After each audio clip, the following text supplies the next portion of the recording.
जय श्री कृष्णा बच्चों, क्लास 4 में आपका फिर से स्वागत है। कक्षा 4 में आज हम ईवीएस सब्जेक्ट पाठ संख्या 6 पेड़ पौधों की देखभाल के बारे में अध्ययन करेंगे।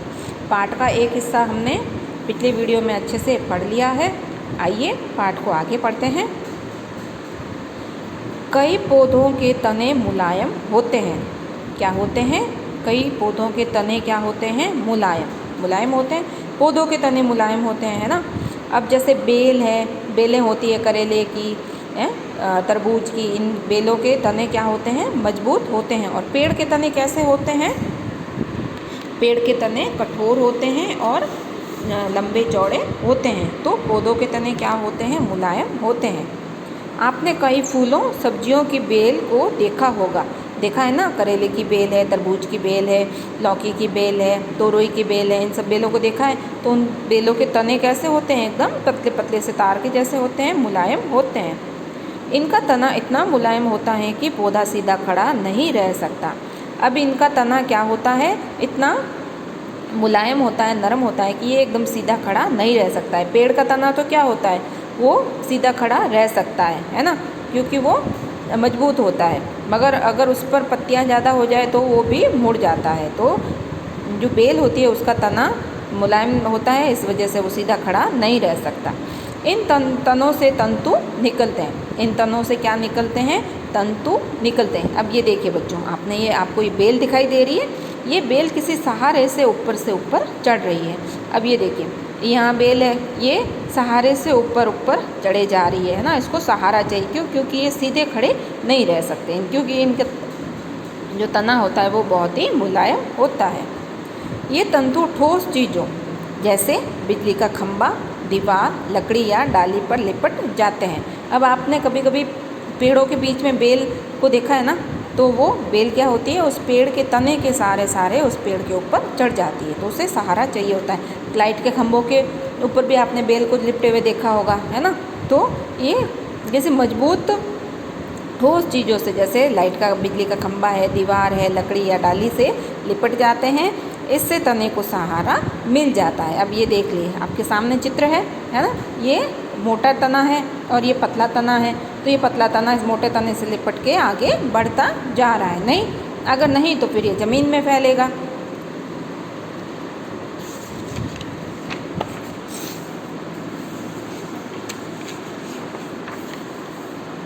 तना हमारे भोजन के रूप में।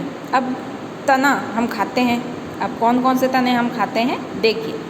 पिछली कक्षा में आपने समझा कि कुछ पौधों की पत्तियां जैसे पालक, धनिया हम भोजन के रूप में खाते हैं। पालक की सब्जी बनती है, धनिया की भी चटनी बनती है और उसे हम खाते हैं। ऐसे ही कुछ पेड़ पौधों के तने भी हम भोजन के रूप में खाते हैं।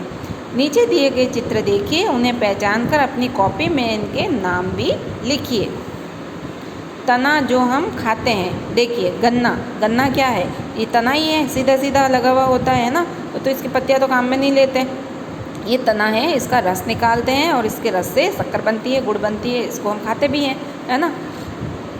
और ये आलू क्या है? ज़मीन के अंदर पाया जाने वाला है, जमीकंद है। तो ये आलू भी एक तने का ही रूप है, इसे हम खाते हैं। फिर है अदरक भी तने का ही रूप है ना। ये मोटा तना हो गया है थोड़ा, तो इसे हम भोजन के रूप में खाते हैं। पेड़ हमारे साथी। अब पेड़ हमारे साथी, पाठ के शुरू में मैंने आपसे बताया था कि पेड़ हमारे सच्चे मित्र होते हैं, है ना। आइए देखते हैं। कई पेड़ पौधों की जड़ें, पत्तियां व फल फूल औषधि के रूप में काम आते हैं। किस रूप में काम आते हैं? औषधि के रूप में काम आते हैं। जड़ें हैं, पत्तियां हैं, फल है, फूल है, ये हमारे औषधि मतलब दवाई के रूप में काम आते हैं। अगर हमें कोई बीमारी हो जाए, सर्दी जुकाम हो जाए, तो उसमें हम इसको दवाई के रूप में उपयोग ले सकते हैं। बड़े पेड़ों के तनों से लकड़ी भी प्राप्त होती है। अब जो बड़े बड़े पेड़ होते हैं उनके जो तने होते हैं उससे क्या होती है? लकड़ी प्राप्त होती है। और इस लकड़ी से क्या क्या बनता है बच्चों? अपने घर का फर्नीचर बनता है, दरवाजे बनते हैं, खिड़की बनती है, स्टूल, कुर्सी, बहुत सारे सजावट के सामान भी बनते हैं, है ना, मूर्तियाँ बनती हैं। तो लकड़ी हमारे लिए बहुत उपयोगी है।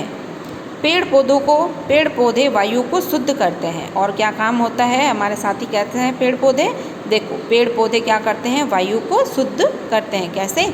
जो हमारे पूरे दिन भर में जो भी प्रदूषण होता है, जो भी जहरीली गैसें होती है, उन्हें पेड़ पौधे क्या करते हैं, खुद ले लेते हैं और हमें क्या देते हैं, वापस ऑक्सीजन गैस देते हैं। ऑक्सीजन गैस हमारे लिए लाभदायक है और जो कार्बन डाइऑक्साइड गैस है उससे हमारे शरीर को नुकसान होता है।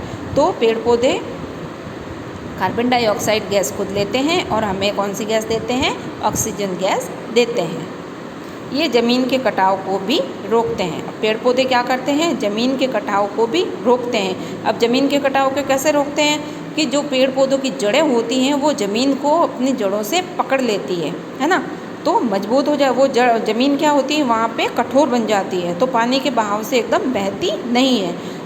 तो जितने पेड़ पौधे होंगे उतना ही मिट्टी का कटाव, ज़मीन का कटाव कम होगा, है ना। तो इसीलिए ज़्यादा से ज़्यादा हमें क्या करना चाहिए, पेड़ पौधे लगाने चाहिए। एक तो हमें शुद्ध वायु मिलेगी, औषधि के रूप में जड़ें, पत्तियाँ, फल फूल औषधि के रूप में हम काम में ले सकते हैं। लकड़ी भी हमें प्राप्त होगी। अगर पेड़ पौधे नहीं होंगे तो हम क्या करेंगे बच्चों, ना हमें शुद्ध वायु मिल पाएगी और ना हम ज़मीन के कटाव को रोक पाएंगे और ना ही हमें औषधियाँ मिल पाएगी और ना हमें लकड़ी मिल पाएगी। तो हमारे लिए बहुत ही समस्याएं खड़ी हो सकती हैं। तो इसीलिए बच्चों, अभी आप किताब का पेपर देख रहे हो, ये भी किससे बनता है, पेड़ पौधों से ही बनता है।